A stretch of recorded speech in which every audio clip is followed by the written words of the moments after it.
पिछले एपिसोड में हमने देखा था रियोन और डोरेथा बात कर रहे थे।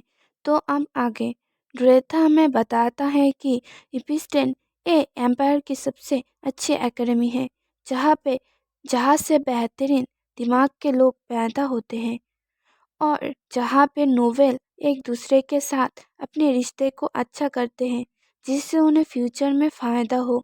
ये सिर्फ केवल उबेरे की एलिस का, बल्कि विदेशों की शाही परिवार के एलिस भी यहाँ पढ़ने के लिए आते हैं। हालांकि रे के लिए साम्राज्य की सबसे अच्छा एकेडमी में दाखिला लेना कोई बड़ी बात नहीं है, पर मुझे ये विशेष अधिकार नहीं दिया गया। कारण यह है कि मैं ऐसा नहीं कर सका। नहीं, मुझे इस तरह से क्राउन प्रिंस के बारे में नहीं सोचना चाहिए। मैंने एक बार मैं, मैं एक बार महल से बाहर निकल गया था और एपिस्टन पर पत्थर फेंका था। वो पत्थर एक खिड़की तोड़कर ड्यूक ब्रोइट के सबसे बड़े बेटे के सिर में जा लगा, और इस इंसिडेंट के बाद कर्नल ने मुझे पैलेस से बाहर जाना बंद कर दिया, और यही कर्नल के साथ मेरे रिश्ते का आखिरी पड़ाव था। मैं उस इंसिडेंट को फिर से दोहराना नहीं चाहता। मैंने बहुत पहले ही मेरे सेल्फिश डिज़ायर को त्याग दिया था।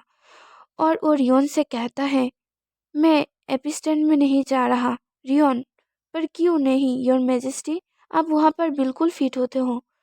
और रियोन रे की तरफ देखता है और वो चुप हो जाता है। डोरेथा सोचता है रियोन समझदार है, उसने शायद सिचुएशन को समझ लिया होगा, इसलिए वो दबाव नहीं डाल रहा है। और वो मन में, मैं नहीं चाहता रियोन मेरा ये रूप देखे। तभी वहाँ पर जूलिया आते हुए कहता है, रियोन, ग्रैंड ड्यूक तुम्हारे बारे में पूछ रहे थे। रियोन, हाँ please excuse me your highness, मुझे अब जाना होगा। टोरे था, हाँ बिल्कुल। और वो मन में, वो रियोन को बुलाने के लिए आया। रियोन, हम दोबारा मिलेंगे। टोरे था, हाँ रियोन, तब तक के लिए अलविदा। और वो पार्टी में मौजूद सबको देखता है और सोचता है मुझे शायद अपने रूम में जाना चाहिए। और वो कर्नल के पास जाकर कहता है, योर मैजेस्टी, क्या मैं। और कर्नल के पास खड़ा हुआ इंसान पीछे पलटता है और उस वजह से डोरेथा को धक्का लग जाता है और उसके ड्रेस खराब हो जाते हैं और उसके ड्रेस के ऊपर जूस गिर जाता है। डोरेथा मन में, ओ नो, ये जूस मुझे रियोन ने दिया था। और वो आदमी कहता है, ओ नो योर हाइनेस। और कर्नल पीछे पलटते हुए कहता है, तुम्हारा क्या मतलब है। और वो आदमी घबराते हुए कहता है, योर मैजेस्टी, मुझे लगता है मैंने कोई गलती कर दिया है, मैं क्षमा चाहती हूँ। और वो कर्नल से कहते हैं, और कर्नल कहते हैं, डोरेथा, आपको ड्यूक से माफ़ी मांगनी होगी। ये सुनकर डोरेथा चौंक जाती है और मन में, क्या। तभी रे कहता है, पर योर मैजेस्टी, डोरेथा ने कुछ नहीं किया है, वो विक्टिम है। तभी डोरेथा वो करते हुए ड्यूक से माफ़ी मांग लेती है और वो मन में, ए और कोई नहीं बल्कि ड्यूक ब्रोंटे है, केवल सतत का दिखावा करने वाला एक प्रिंसेस की तुलना में यह कहीं और ज़रूरी पर्सन है। ड्यूक, ऐसा कुछ नहीं योर हाइनेस, ये मेरी गलती है।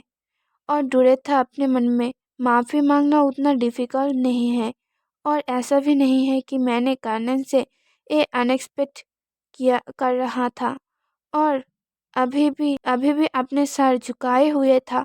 तो ड्यूक बोलते हैं, प्लीज़ आप उठिए। और वो सोचता है, मुझे उदास होने, नाराज़ होने और खुद पर दया करने से कुछ हासिल नहीं होगा।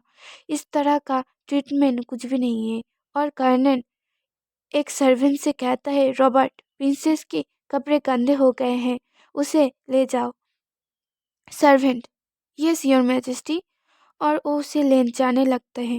डोरेथा जाते हुए सोचता है, वैसे ये यहाँ से जाने के लिए एक बेहतर रीज़न है।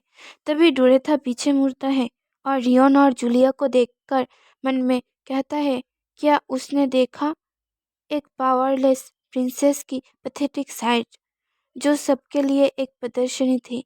और वो सोचता है, मैं उसकी दयनीय दृष्टि सहन नहीं कर सकता, प्लीज़। और वो सोचता है, ये अजीब है ना कि मात्र एक ग्लास जूस एक पल में आपके गुलाबी चाहतों से भर सकता है, और इसके तुरंत बाद अचानक आपकी शाम खराब हो जाती है, जिससे आपकी छुपी हुई कमजोरियां बाहर आ जाती है। फिर हमारा सीन शिफ्ट होता है और हमें डोरेथा के रूम को दिखाया जाता है, और डोरेथा कहता है, मुझे कार्नन के द्वारा ऐसे ट्रीट करे जाने से कोई आपत्ति नहीं थी, और मैं अपने प्राइड को निगलने को और तुरंत माफ़ी मांगने को भी तैयार था, लेकिन मैं रियोन की आंखों में उस नज़र को संभाल नहीं पा रहा हूँ जो मेरे पेट को खराब कर रहा है। ये अजीब है ना, क्योंकि मुझे पता है रियोन के मन में मेरे लिए कोई फीलिंग्स नहीं है, लेकिन उसे जूलिया के साथ देखकर मुझे बहुत जलन होती है। और वो बिस्तर के चादर को पकड़ते हुए कहता है, मुझे ये सब छोड़ देना चाहिए, मुझे उसे जाने देना चाहिए। तभी कोई कहता है, डोरेथा, क्या तुम ठीक हो? और डोरेथा दरवाजे की तरफ देखता है। ए रेथा, मैं तुम्हें देखने आया हूँ। और हमारी एपिसोड यहाँ पर ही ख़त्म होती है। तो मुलाकात होगी नेक्स्ट एपिसोड के में। तब तक के लिए गुड बाय। और प्लीज़ मेरे चैनल को सब्सक्राइब कर देना, वीडियो पसंद आए तो लाइक कर देना, और एक प्यारा सा कमेंट भी कर देना। तो अब चलते हैं, गुड बाय, बाय बाय।